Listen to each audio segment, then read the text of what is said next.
Good morning mga kabro at sis. Nandito po ako sa aming bukid.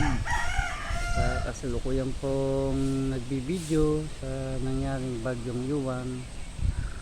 At ito na nga po ang kanyang naging resulta ng malakas na hangin kagabi po ng mga bandang alas 10. Nabuwal po ang aking saging.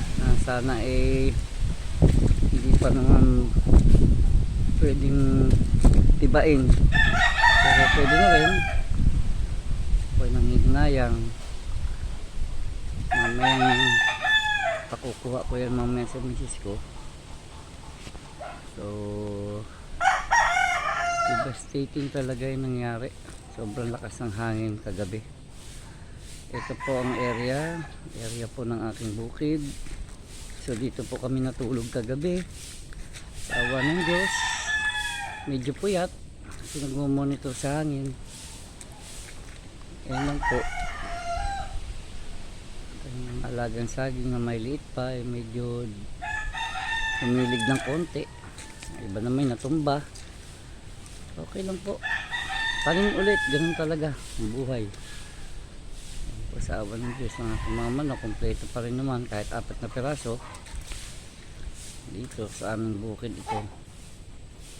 At yan po ang aking pinto, medyo nabalatan.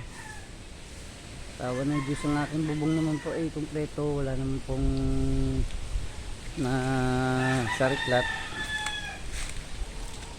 Yan po. So maganda naman po ang aking bukid, hindi naman masyado na damage po. Ayan. Ito po yan sa aking bukid. Pero maano lang talaga, madumi gawa ng mga dahon tsaka may liit na kahoy na nalaglag mula sa taas. Ayan, sa awa ng Diyos, nandun pa aking nyug, hindi naman siya nasira masyado. Yan. So hopefully Martes daw ang labas ng bagyo. So wala na, hindi tayo masyadong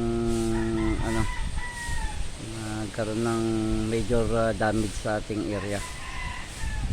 Salamat po sa maikling video ito.